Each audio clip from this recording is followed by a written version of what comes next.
جو کچھ آسمانوں میں اور جو کچھ زمین میں ہے سب اللہ ہی کا ہے.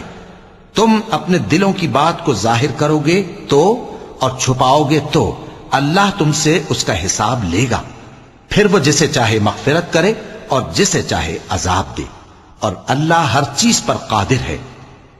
رسول اللہ صلی اللہ علیہ وآلہ وسلم اس کتاب پر جو ان کے پروردگار کی طرف سے ان پر نازل ہوئی ایمان رکھتے ہیں، اور مومن بھی سب اللہ پر اور اس کے فرشتوں پر اور اس کی کتابوں پر اور اس کے پیغمبروں پر ایمان رکھتے ہیں، اور کہتے ہیں کہ ہم اس کے پیغمبروں سے کسی میں کچھ فرق نہیں کرتے.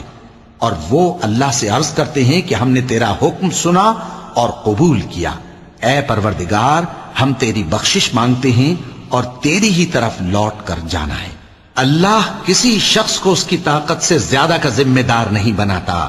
اچھے کام کرے گا تو اس کو ان کا فائدہ ملے